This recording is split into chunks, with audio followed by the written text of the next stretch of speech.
Okay, this is Dr. Holt. In this video I have a 6 kilogram object. It's resting on an inclined plane of an angle of 30 degrees coming off the horizontal axis. It's 2 meters up from the incline. What I want to do here, I want to determine what the acceleration is going to be, and then I want to find out how long it's going to take it to slide 2 meters, and then I want to find out what the velocity is going to be at the bottom when it reaches the 2 meters. We're going to assume the initial velocity here is 0.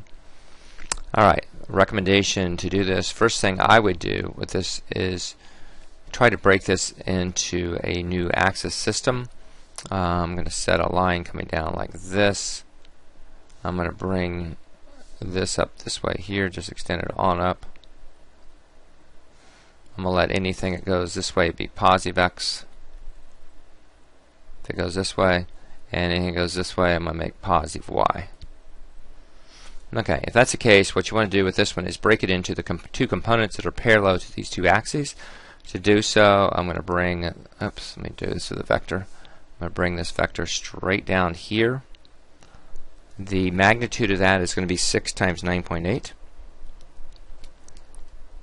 Gives me a value of 58.8 newtons.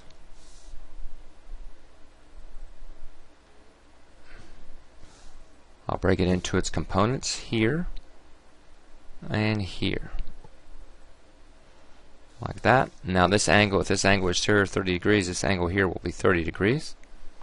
And if you're confused by that, just draw yourself a perpendicular line off of this surface straight up here. Draw the vector and you can prove it through geometry. This component here would be 58.8 times the sine of 30 degrees. This vector here would be 58.8 times the cosine of 30 degrees. Okay, we'll run those numbers. This will give me 50.92.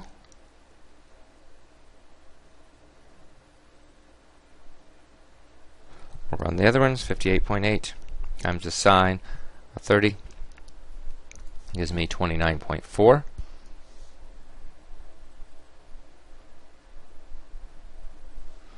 Look at this value and this value. At that point, go ahead and draw your force diagram or free body diagram.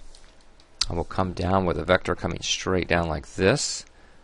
I will label that vector as this component here for 50.92 newtons coming down.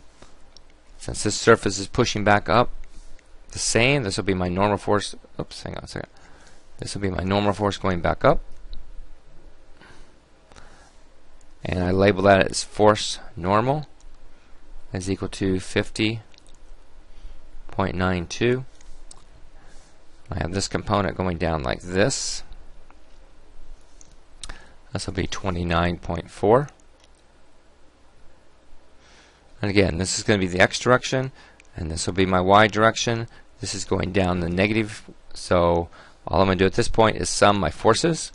I'm not going to sum my y's because we know we have 50.92 coming down. My normal must be 50.92, so we're going to sum the forces coming down the x direction. To do that, we set that equal to mass times acceleration in the x direction.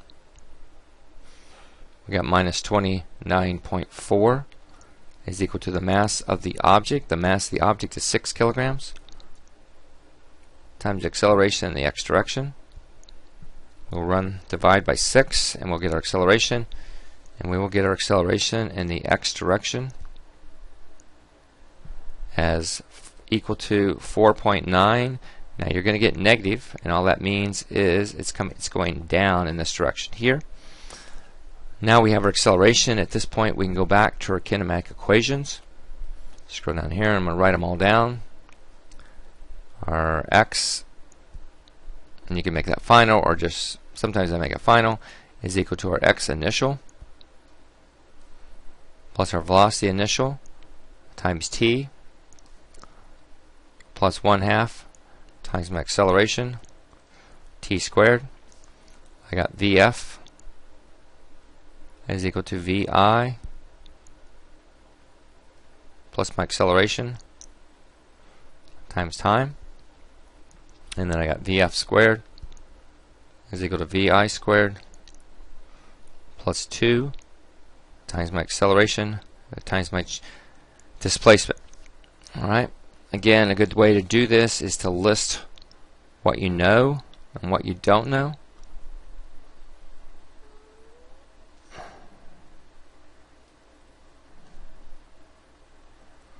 Like this. Now you know acceleration and the x direction is equal to mine, and I'm going to put mine up at 4.9 going down. We know that VI is equal to 0, and I know displacement here is the length of this right here is 2 meters. So I'll make that 2 meters. And now, since I'm following an axis system where this is going down, I'll make this negative and then make this negative here. What I don't know, I do not know V final. I should label these as vectors. And I do not know time.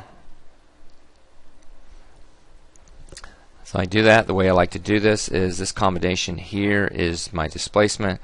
So I would say I know this and I know this. VI, I know this. I do not know this. I come over here. I know this. And I do not know this. Now I could use this equation here and get time if I needed time. I wouldn't necessarily do that. Let's keep looking at this next equation. Do I know this? Yes. Do I know? Oh, sorry. Do I know? I'll go back up a little bit. I do not know V final. I know this, and I know this. I don't know this, and I don't know this. Don't know V final. I go to the next equation. Do I know this? Yes. Do I know acceleration? Yes. Do I know this? Yes. Only thing I don't know is this. I can find my velocity when it hits the bottom right down here by using this last equation. I will put the numbers back in. I go VF squared is equal to my initial velocity, which was 0 we stated, plus 2 times my acceleration, which was negative 4.9, times my displacement is negative 2. I take 4.9 times 2 times 2. I'm going to take the square root of that.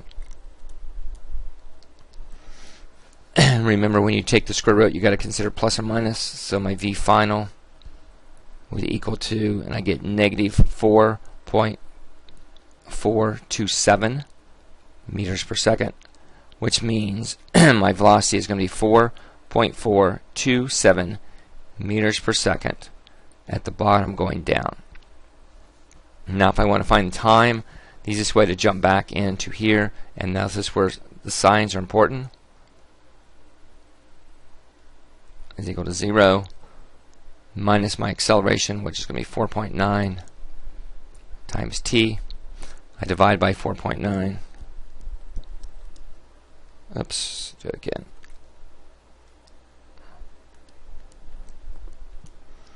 I'm going to get my time here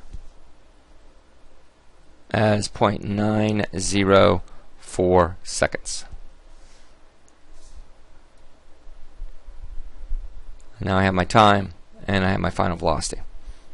And this is the approach you're going to use when working on inclined planes, where you have an object that's just resting, or it could even be moving. And these are the forces being, where there's a force being applied is only this component. You can find the acceleration, and you can find out anything about the particle or the mass as it slides down, including accelerations, velocities, and times. Alright, best of luck with this.